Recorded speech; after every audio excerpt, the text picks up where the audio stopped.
روس کے نائب وزیر خارجہ کے مطابق حماس کے سیاسی رہنما کا قتل سیاسی اور طور پر بالکل ناقابل قبول کشیدگی میں مزید اضافے کا باعث بنے گا۔ چین نے اسماعیل ہنیہ کے قتل کو علاقائی عدم استحکام کا باعث قرار دیا۔ قطر نے اسماعیل ہنیہ کے قتل کو گھناؤنا جرم اور بین الاقوامی اور انسانی قوانین کی کھلم کھلا خلاف ورزی قرار دیا ہے۔ اسماعیل ہنیہ کی بہو نے اپنے ایک ویڈیو پیغام میں کہا ہے کہ ہم اللہ کی رضا میں راضی ہیں، دل غمگین ہے، آپ سے جنت میں ملاقات ہوگی۔ قلوب راضية بقضاء الله وقدره. أني رجل تضج الأرض والسماء بطيب ذكره، رجل غني عن التعريف. أني عمي وحبيبي وأبي وتاج رأسي وقرة عيني، العم أبو العبد هنية، ليلتحق بركب المجاهدين والصادقين والميامين، ليلتحق بركب أبنائي وبركب هذه الدماء الزكية، الشهيد البطل۔ آپ کو بتاتے چلیں ناظرین کہ فلسطین کے سابق وزیراعظم اسماعیل ہنیہ حماس کے سیاسی ونگ کے سربراہ اور حماس کے پولیٹیکل بیورو کے چیئرمین تھے۔ 2017 میں انہیں خالد مشال کی جگہ حماس کا سیاسی سربراہ مقرر کیا گیا ہے۔ وہ 2023 سے قطر میں جلا وطن تھے۔ اسماعیل ہنیہ 1988 میں حماس کے قیام کے وقت ایک نوجوان بانی رکن کی حیثیت سے شامل تھے۔ 1997 میں وہ حماس کے روحانی رہنما شیخ احمد یاسین کے پرسنل سیکرٹری رہے۔ 1988 میں پہلے انتفاضہ میں شرکت کرنے پر اسماعیل ہنیہ کو اسرائیل نے 6 ماہ قید رکھا۔ 1989 میں دوبارہ گرفتاری کے بعد 1992 میں اسرائیل ہنیہ کو لبنان ڈیپورٹ کر دیا گیا، جس کے اگلے سال اوسلو معاہدے کے بعد اسماعیل ہنیہ کی غزہ واپسی ہوئی۔ 2006 میں فلسطین کے الیکشن میں حماس کی اکثریت کے بعد اسماعیل ہنیہ کو فلسطینی اتھارٹی کا وزیر اعظم مقرر کیا گیا۔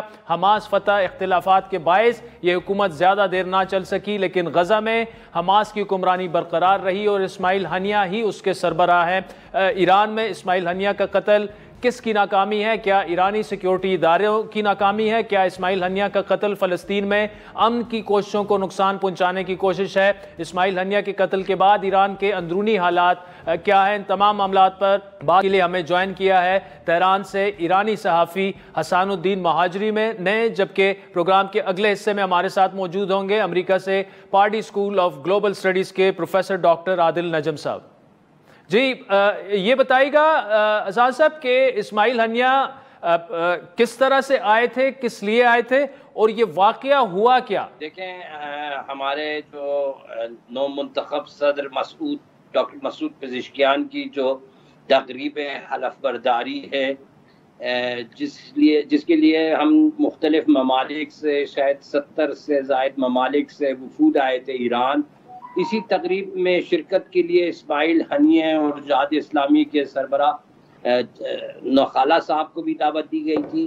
تو کل تقریباً سپہر ایران کے وقت کے مطابق 4:30 بجے ایرانی پارلیمنٹ مجلس شورائے اسلامی میں تقریب حلف برداری منعقد ہوئی تھی اور ان کی ملاقات کل رہبر انقلاب اسلامی حضرت آیت اللہ عظمیٰ سید علی خامنئی سے بھی ہوئی تھی، صدر ڈاکٹر مسعود پزشکیان سے بھی ہوئی تھی اور ایرانی پارلیمنٹ کے اسپیکر جناب قالیباف سے بھی ان کی ملاقات ہوئی تھی۔ تو وہ ایک مصروف دن کے بعد وہ جب رات کو اپنے جہاں پہ ان کی رہائش کا اہتمام کیا گیا تھا وہاں پہ تھے تو ان پر ایک دہشت گردانہ بزدلانہ حملہ ہوا۔ کچھ فوٹیجز بھی آئیں سامنے، اس میں وہ شدید زخمی حالت میں نظر آ رہے ہیں۔ دوسرا، ابھی تک کیا یہ طے پایا کہ یہ حملہ کیا کس نے تھا؟ یہ تو یقین ہے ہمیں، یعنی یہ تو صہیونی حکومت نے کروایا ہے اور یہ اس سازش کے پیچھے امریکہ، CIA، موساد اور انٹیلیجنس سروس یونائٹڈ کنگڈم برطانیہ کے ہیں، اور یہ سارے جو مسلمانوں کے دشمن ہیں انہوں نے یہ کارروائی کی ہے۔ اور یہ بزدلانہ اقدام کیوں کیا ہے؟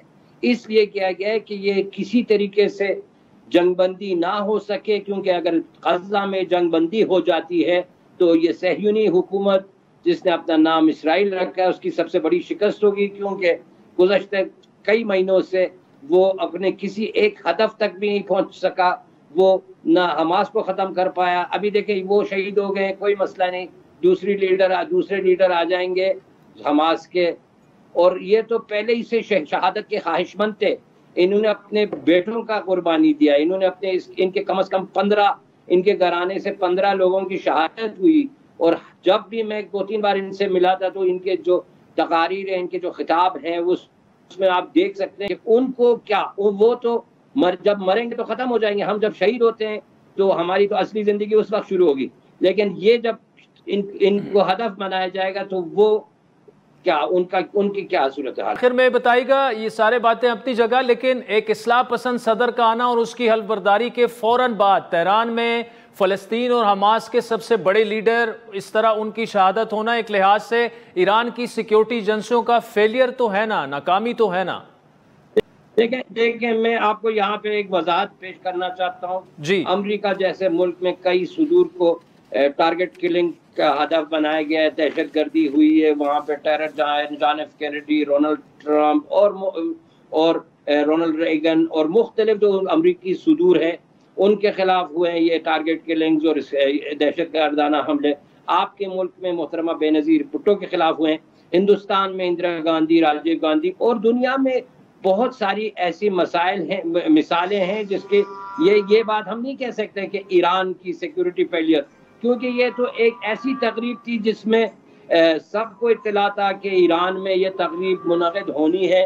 اس کی تاریخ, اس کی جگہ, رہائش کی جگہ, یہ انہوں نے کوئی بہت بڑا تیر نہیں مارا ہے کیونکہ, لیکن یہ میں آپ کو بتاؤں شاید ہی یہ کہہ سکتے ہیں کہ ایرانی سیکیورٹی فورسز کے شاید اوور کانفیڈنس کی وجہ سے یہ ہو گیا ہو, کیونکہ ایران ایسا پرامن ملک ہے کہ یہ کارروائیاں اس میں بہت کم ہوتی ہیں. لیکن یہ بھی آپ کہہ سکتے ہیں کہ شاید ایرانی سیکیورٹی فورسز کے اوور کانفیڈنس کی وجہ سے یہ ہوگی ہو. رام صاحب بہت شکریہ. ایرانی صحافی تہران سے ہمارے ساتھ موجود تھے. وقت چاہتا ہے ایک بریک کا, جس کے بعد پروفیسر ڈاکٹر عادل نجم صاحب سے اسی ٹاپک کو آگے بڑھائیں گے.